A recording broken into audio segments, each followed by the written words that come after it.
Donc, il y a déjà pas mal de gens qui sont arrivés dans le meeting, donc je propose qu'on va doucement commencer avec ce webinaire.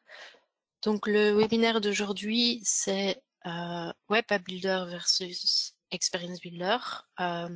Comme on a déjà eu pas mal de questions et que c'est quand même un topic important, on va prendre le temps pendant une petite heure de vous expliquer certaines choses et il y aura toujours l'espace à la fin du webinaire pour poser vos questions. J'imagine qu'il y en aura plusieurs, donc on prendra aussi le temps de répondre à vos questions. Donc on va commencer maintenant. Donc l'agenda d'aujourd'hui. Donc on va commencer avec une introduction. Puis on va parler de l'ArcGIS, le Web App Builder, que certains d'entre vous connaissent peut-être déjà bien ou même très bien. Et puis après, on va parler de l'ArcGIS Experience Builder, qui est peut-être encore un peu moins connu, mais qui le sera aussi certainement dans les semaines, les mois, les années à venir. Et puis, on va répondre à la question jambon d'aujourd'hui, pourquoi migrer et comment? Et puis, on va vous montrer une petite démo de comment on peut migrer d'une web app vers une application Experience Builder, où on va aussi déjà un peu montrer quelques fonctionnalités disponibles dans l'Experience Builder. Puis, on va vous donner une longue liste de liens qui pourront vous aider plus tard si vous avez encore envie de vérifier certaines choses. Et après, on aura aussi un question et réponse. Ce qui sera très important aussi, c'est qu'on prend le temps de répondre à vos questions. Donc, on va commencer avec le premier point, c'est l'introduction. Donc, juste un peu pour vous référencer dans l'écosystème ArcGIS. Donc, on a ce qu'on appelle l'ArcGIS Pro, le desktop, on a l'Enterprise, on a l'Online, et puis on a toutes ces applications qu'on peut créer avec les données qu'on a hostées sur notre ArcGIS Online ou sur notre Enterprise. Et donc, avant, pour créer une application, on utilisait souvent une Web App Builder, et maintenant, on va doucement migrer en fait vers l'Experience Builder qui travaille avec une autre technologie et qui couvre les mêmes fonctionnalités mais encore plus et qu'on va donc illustrer pendant ce webinaire.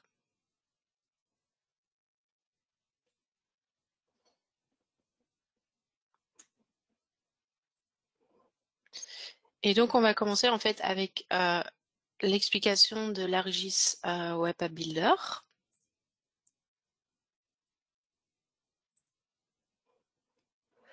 Donc d'abord un petit mot sur le Web App Builder qui part à la retraite. Il a servi en fait pendant de nombreuses années comme une application fiable où vous pouviez travailler avec d'innombrables widgets pour obtenir ce petit plus de votre webmap.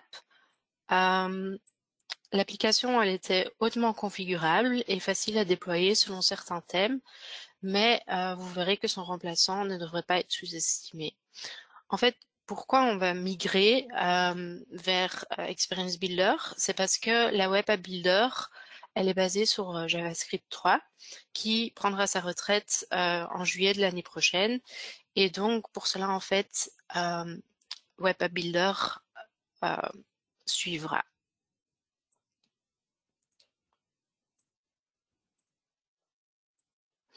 Alors, on a l'Experience Builder.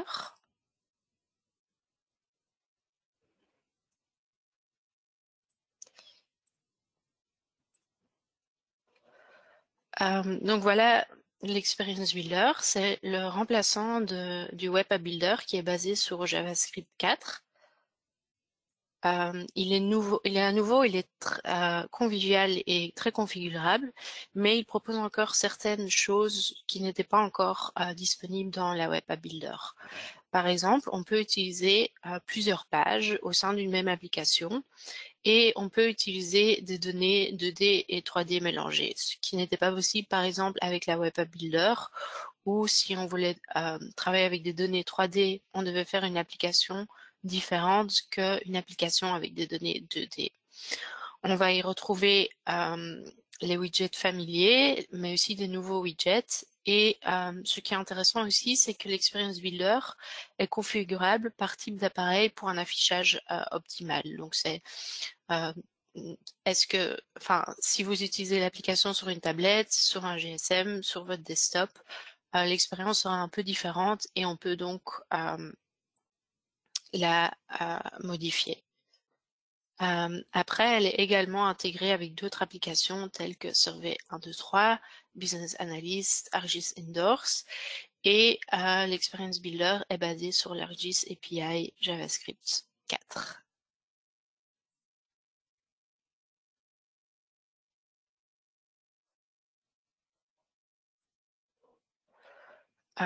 Donc ici, vous trouverez la définition officielle de l'Experience Builder que si vous en avez envie, vous pourrez toujours lire à la suite.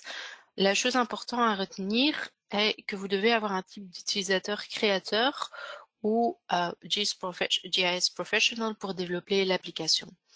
Pour le reste, aucune licence supplémentaire n'est nécessaire car elle est incluse dans votre compte Agol.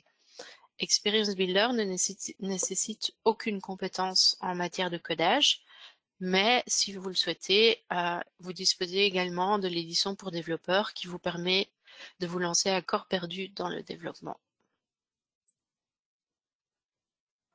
Pour donner une meilleure idée de ce que Experience Builder a dans son sac, en réserve, nous allons d'abord montrer deux exemples. Donc, l'exemple qui défile ici, en fait, c'est une application de plusieurs pages qui montre les explosions à Beyrouth le 4 août 2020. On y trouve des contenus mixtes, tels qu'une carte web avec des bâtiments endommagés, une scène web en 3D et divers médias qu'en fait même moi je n'avais jamais vu auparavant. Donc ça peut vraiment être intéressant. Comme vous voyez, il y a les multipages, il y a les sliders, il y a les données 2D, données 3D. Donc c'est vraiment un bel exemple d'un experience builder. On a encore un autre exemple, donc un deuxième exemple, c'est aussi un experience builder multipage à propos du climat en Europe. Et en fait, on peut voir que la vue, elle n'est pas statique, mais on peut la faire défiler, comme dans une story map. Elle contient différents aspects environnementaux, chaque fois centrés sur une carte, mais visualisés d'une manière unique.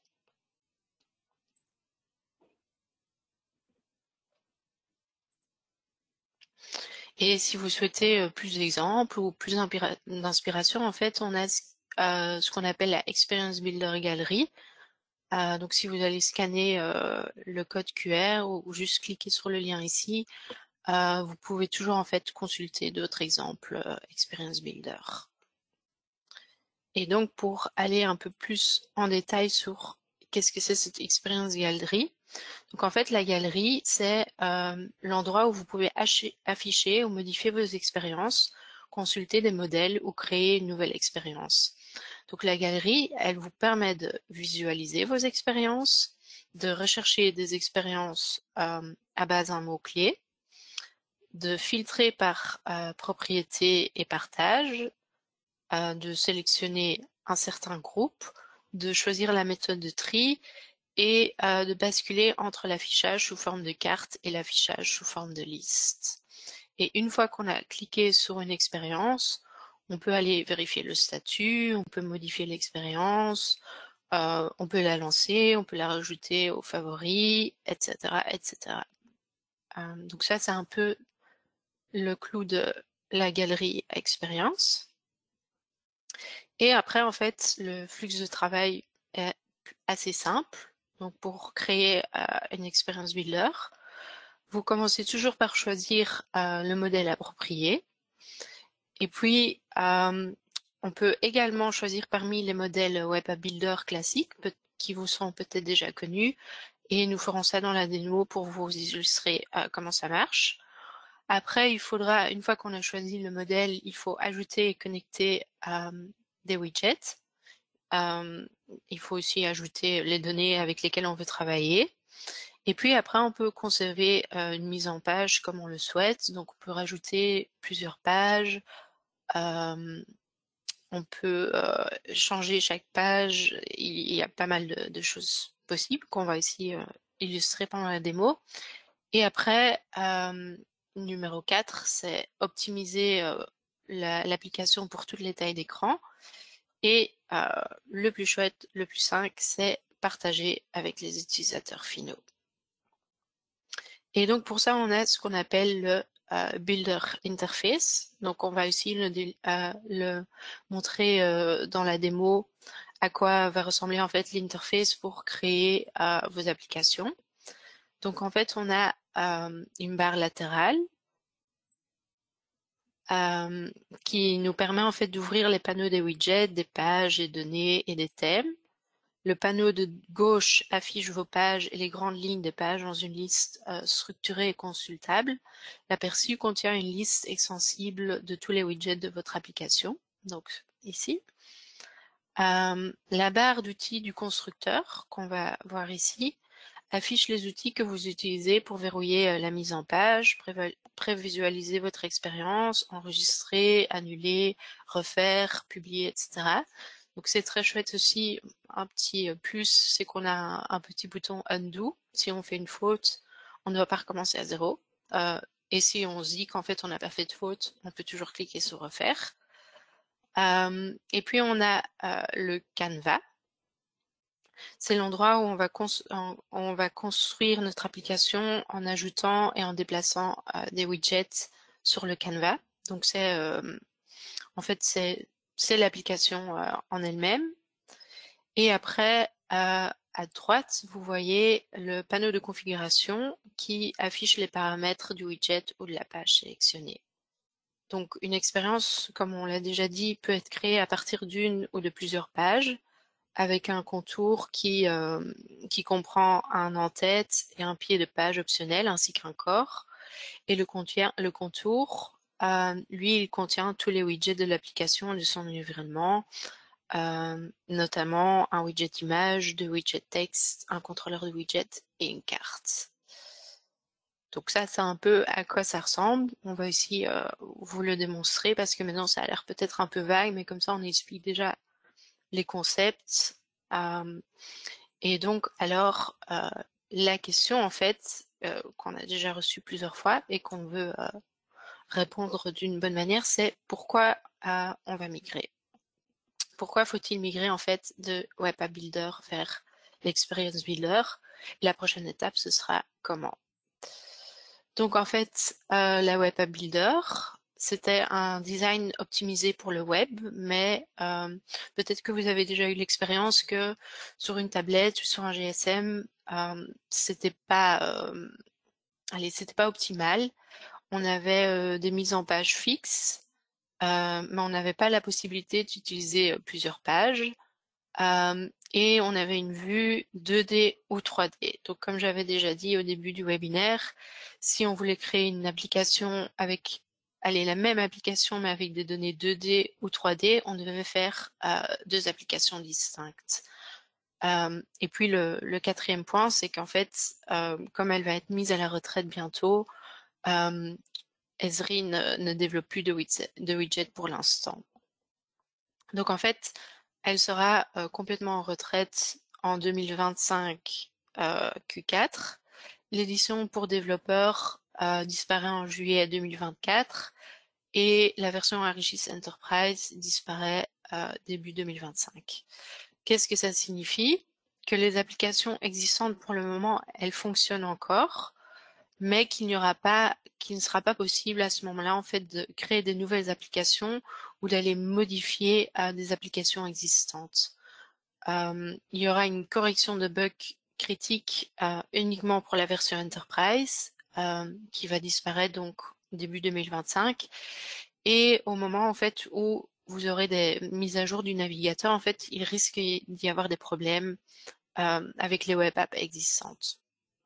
Et donc, pour le moment, ce serait quand même intéressant pour cela de migrer vers l'Experience Builder, qui est qui a aussi qui a les mêmes fonctionnalités que le Web App Builder, mais qui a encore ses petits plus, donc le design qui est optimisé pour les appareils mobiles, les mises en page flexibles pour les applications et les pages, la 2D et la 3D qui sont intégrées, et la connexion des widgets pour les flux de travail et l'intégration avec d'autres applications, donc comme on avait déjà dit, Survey 1, 2, 3, etc., etc. Donc, elle a quand même ses qualités.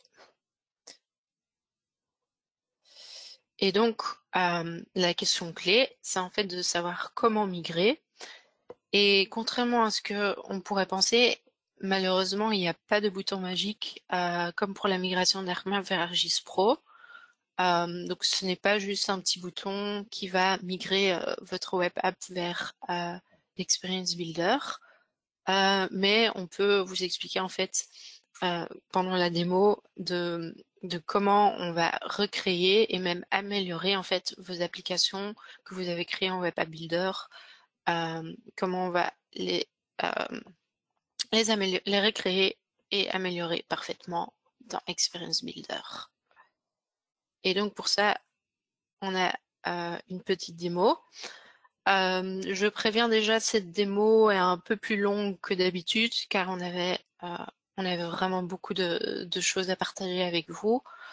Et donc elle sera un peu plus longue, mais voilà, j'espère qu'elle sera intéressante pour vous.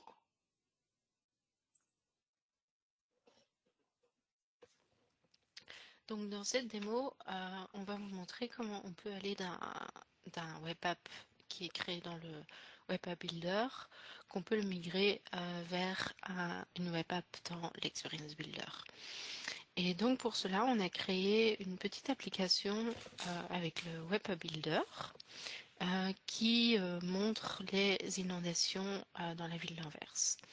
Donc comme vous voyez sur mon écran, ici je suis dans l'application que nous avons créée avec Web App Builder et je reçois un petit message au début quand quand j'ouvre mon application, et quand je clique OK, en fait j'arrive sur une carte en 2D et je retrouve certains widgets qui vous sont oui ou non connus. Donc il y a la légende, il y a la couche, la liste couches, il y a les bookmarks, il y a la galerie des basemaps, on peut rajouter des données.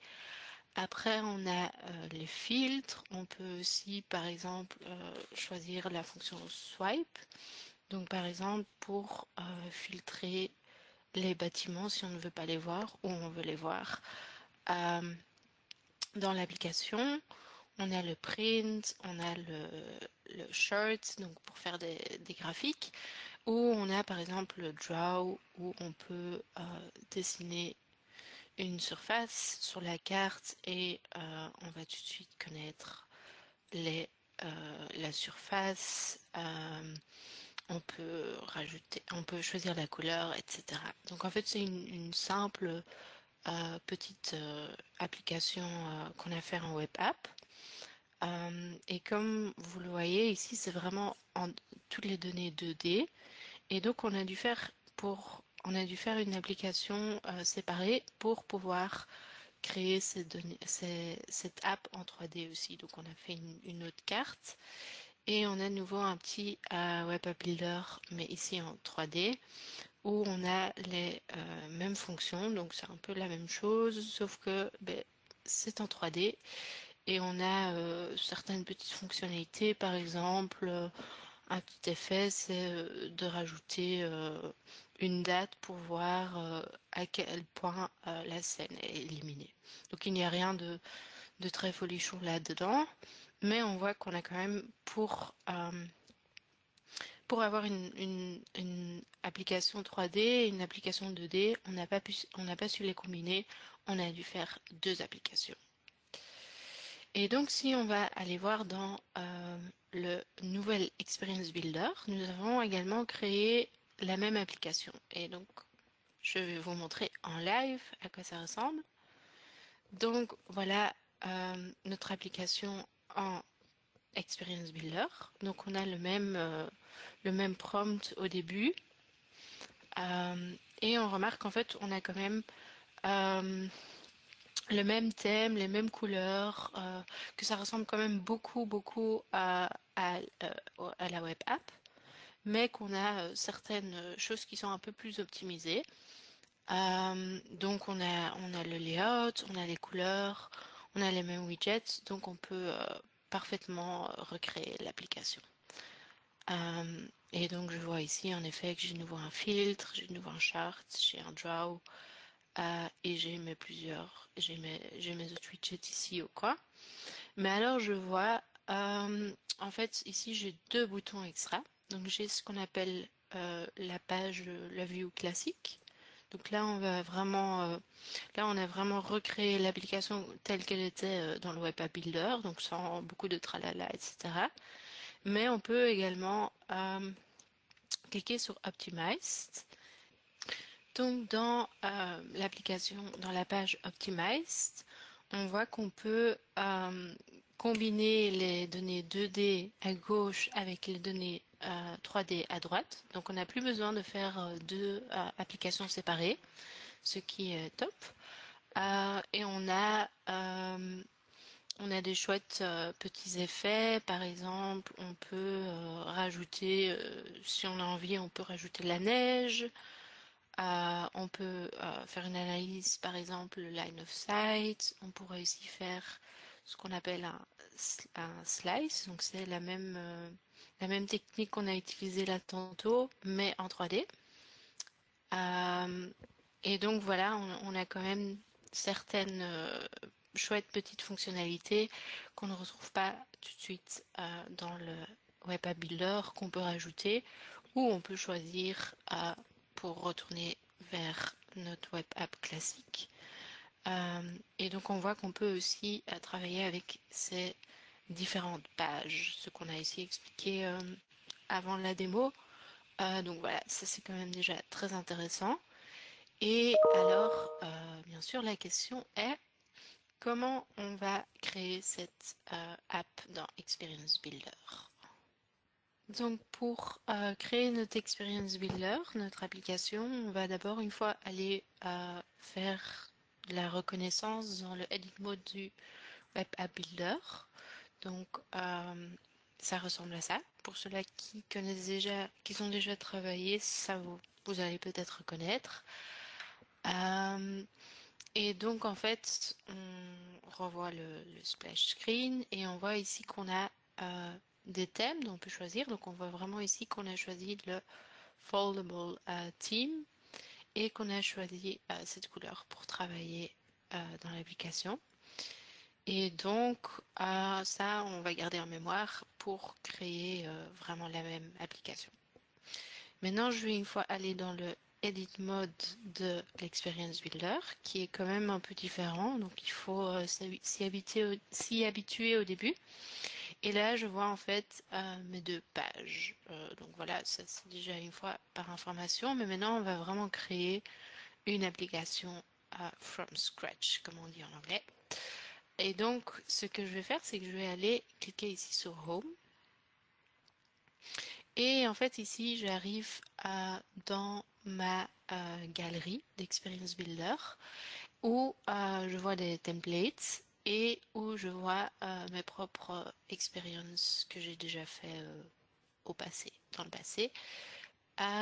Et donc, je vais créer une nouvelle expérience. Donc, je clique ici sur Create New.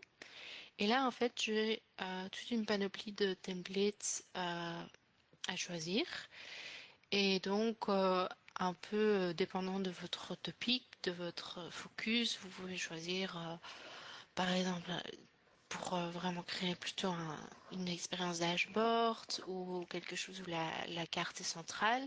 Mais ici, on va choisir pour les templates Web App Builder classique et on va choisir le foldable, comme on va travailler de la même manière, donc avec le même template qu'on a fait dans le Web App Builder. Donc je clique sur Create.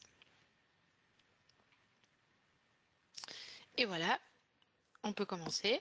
Et donc on voit ce qu'on appelle le window. Donc c'est le même splash screen qu'on avait ici. Et donc on peut rajouter du texte.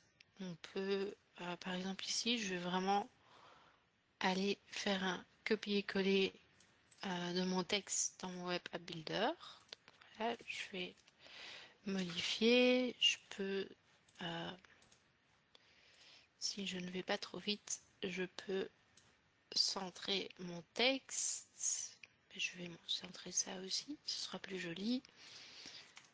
Je peux agrandir mon texte. Je pourrais changer par exemple de couleur. Je peux supprimer le titre. Je pourrais rajouter des photos. Donc par exemple ici, je vois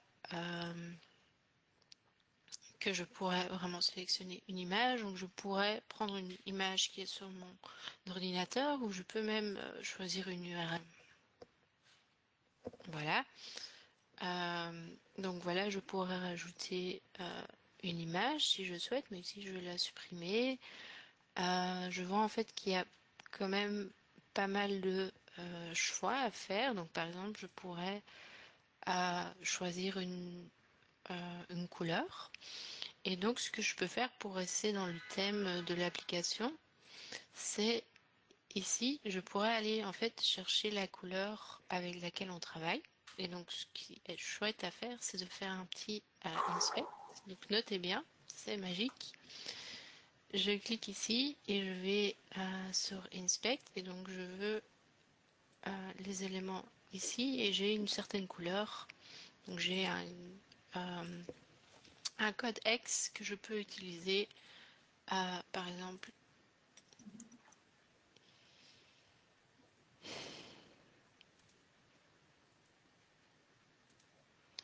ici.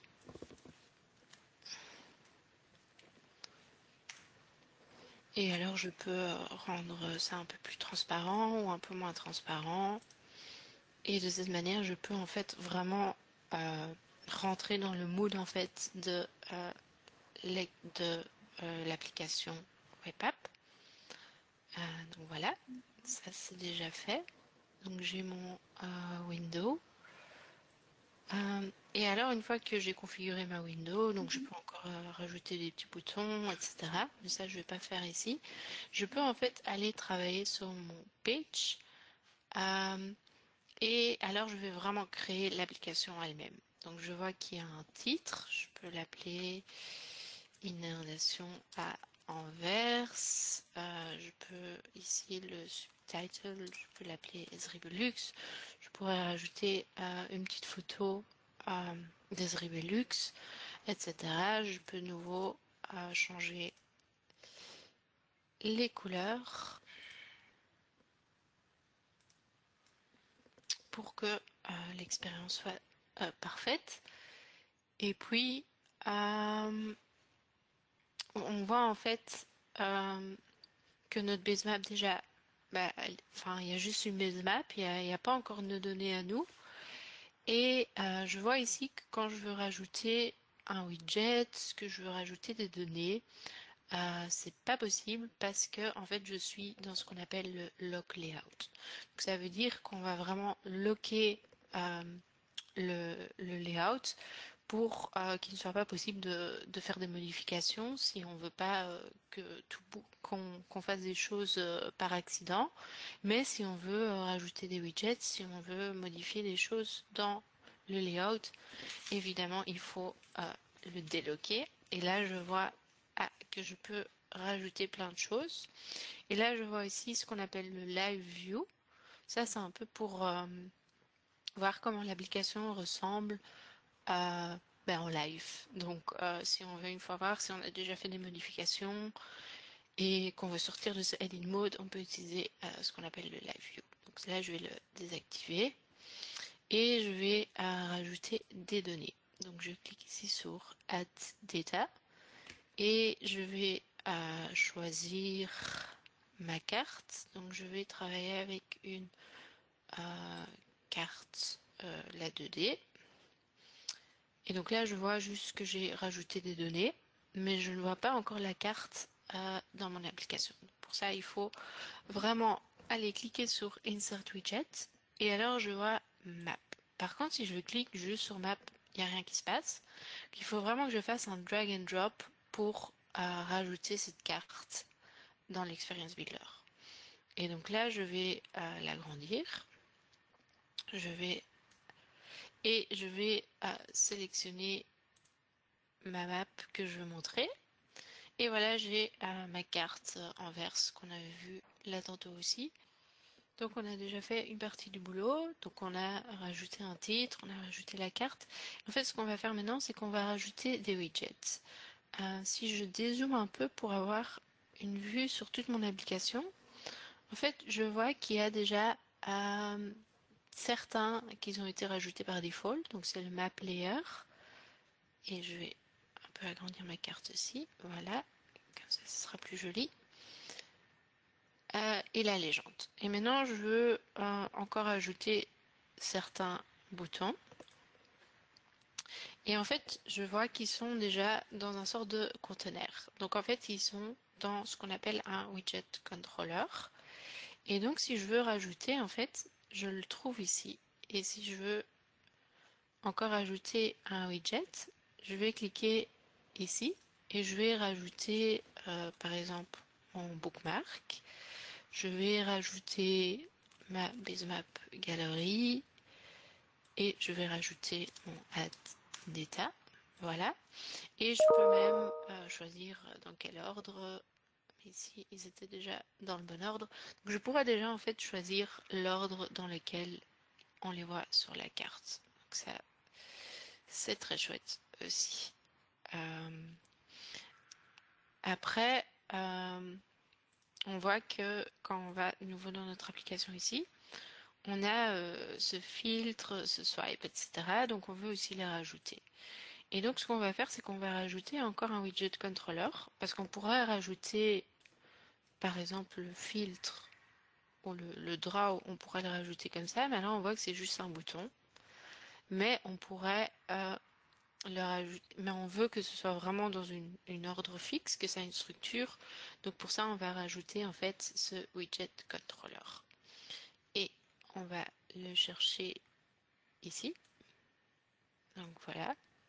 Et là, je vois en effet qu'il y a certains petits boutons.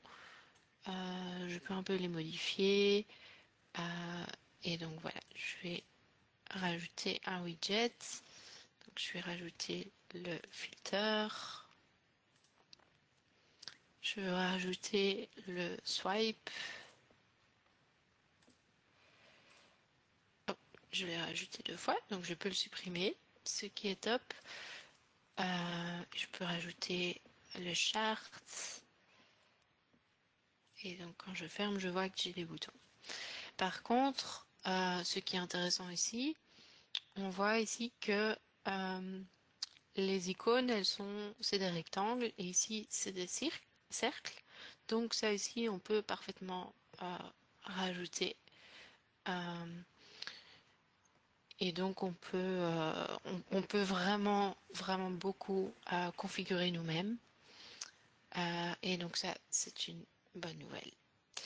Et donc, ce que je vois encore, si je vais dans mon Web App Builder, c'est qu'il y a ma table attributaire qui se monte, donc elle est ajoutée automatiquement. Et c'est le cas aussi dans l'Experience Builder. Donc si je clique ici, je vois que par défaut, elle a été rajoutée, mais évidemment, je dois rajouter mes données. Donc je vais choisir de rajouter mes bâtiments.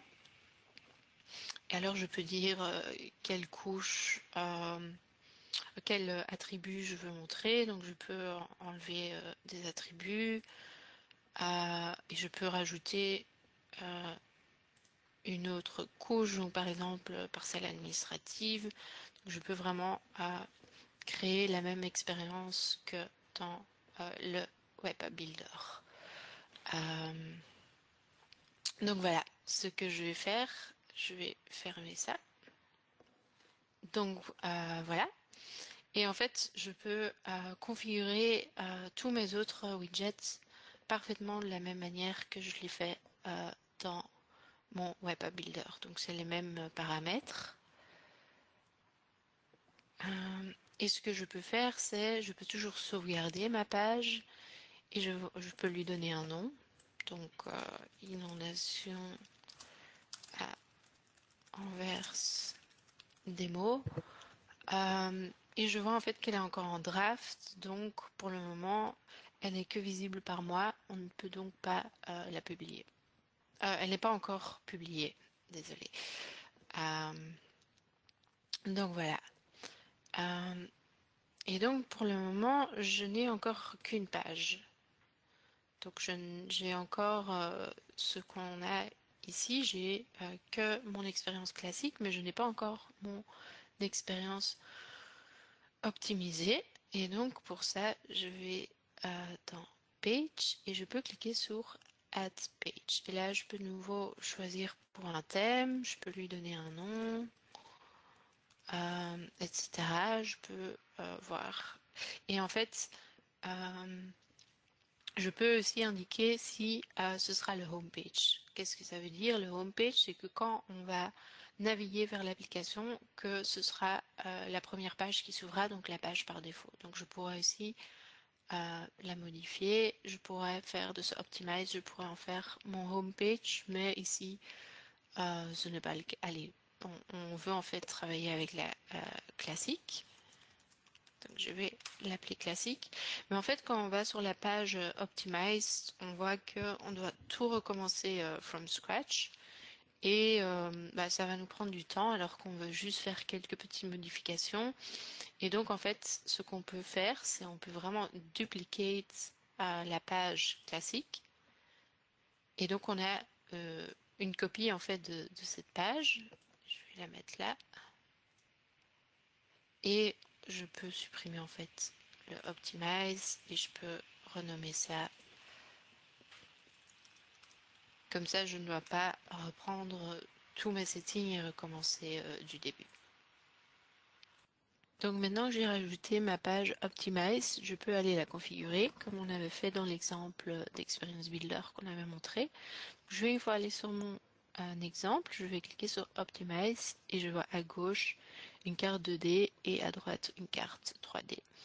Donc quand je vais faire ça dans Experience Builder, la première chose que je vais faire, c'est que je vais rajouter cette carte 3D. Donc chez Données, Add Data, et puis je vais choisir mon webscene, et puis je les sélectionne, et ma webscene est rajoutée aussi. Et donc maintenant, ce que je peux faire, c'est que je peux ajouter une nouvelle carte. Donc pour lui laisser un peu de place, ce que je vais faire, c'est que je vais rapetisser cette carte-ci. Voilà, comme ça. Et puis je vais rajouter une nouvelle carte.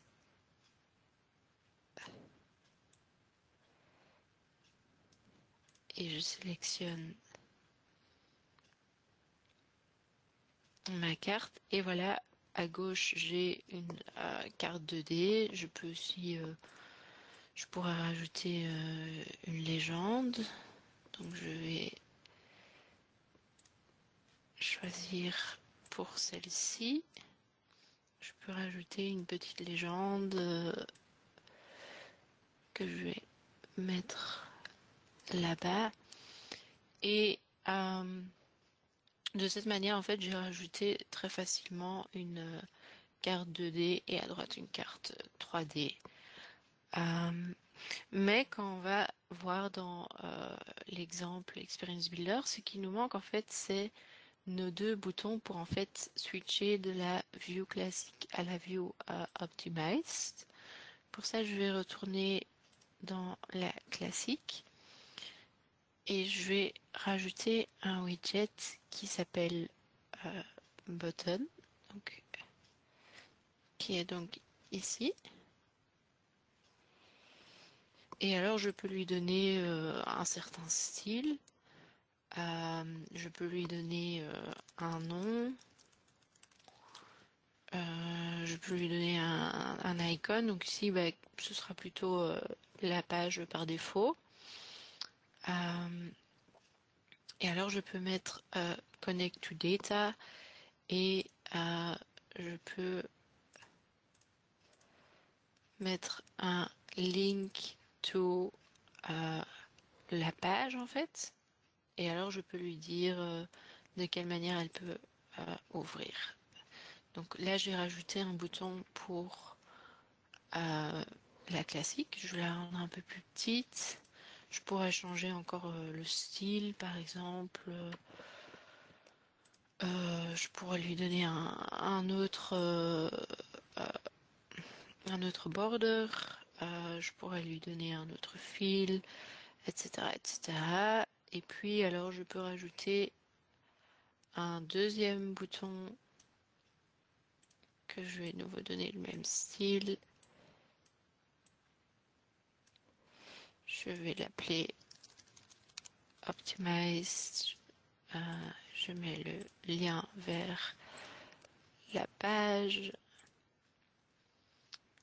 et je vais lui donner une petite étoile parce que elle est spéciale, c'est une star. Et de cette manière, en fait, j'ai rajouté mes deux boutons. Je vais lui donner le même. Et donc, si je fais un save et je fais un preview,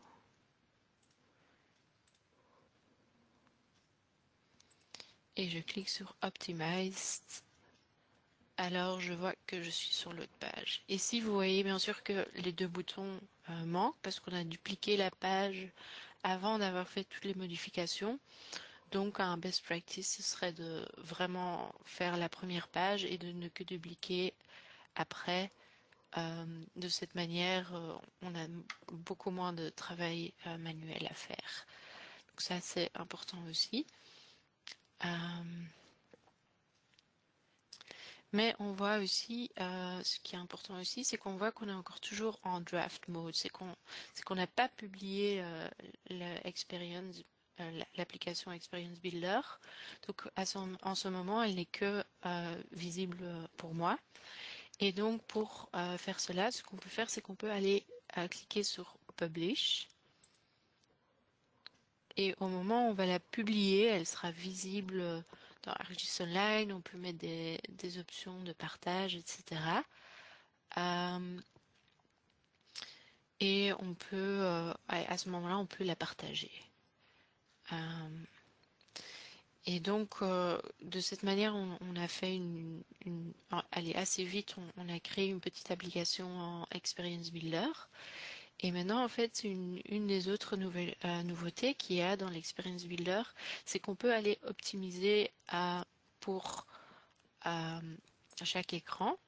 Donc, si on va voir dans le Web App Builder, on voit que on peut aller voir, visualiser donc à quoi l'application ressemblerait si on la montrerait sur un Samsung Galaxy par exemple.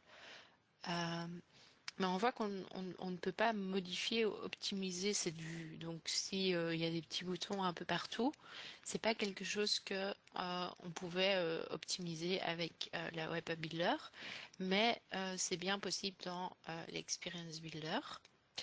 Et pour ça en fait on a ici ces trois petits boutons qui donnent en fait la possibilité de visualiser à quoi l'application ressemblerait sur les différentes appareils. Donc quand j'ai cliqué sur la mode tablette, voilà la page que je vois. Et en fait je vois que mes boutons sont un peu partout. Donc je peux aller les modifier pour que ce soit un peu plus convivial dans ma vue tablette. Par exemple comme ça, je peux les modifier, je peux toujours faire un preview, donc je pourrais les rajouter.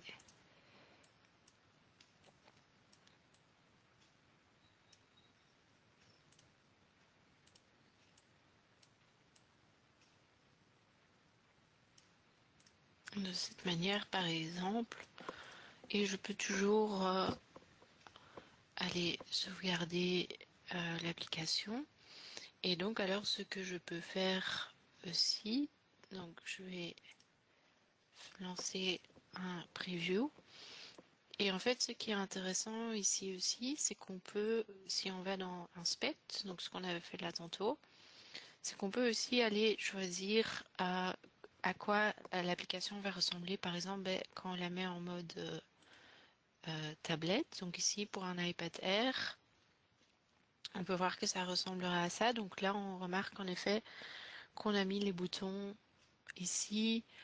On pourrait choisir un iPad mini et alors on en voit en effet les modifications qu'on a fait là tantôt.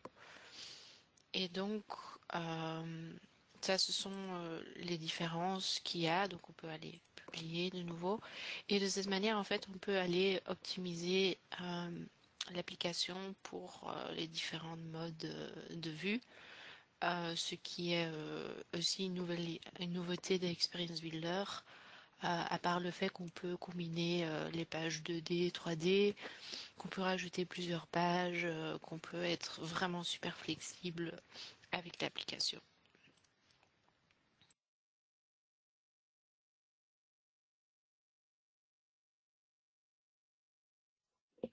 Ok, donc j'espère que ça vous a un peu éclairé la démo. Elle était un peu plus longue que d'habitude, mais il y avait beaucoup à raconter. On n'a pas encore été dans tous les détails. On vous a épargné encore un peu pour le début. Et en fait, alors la prochaine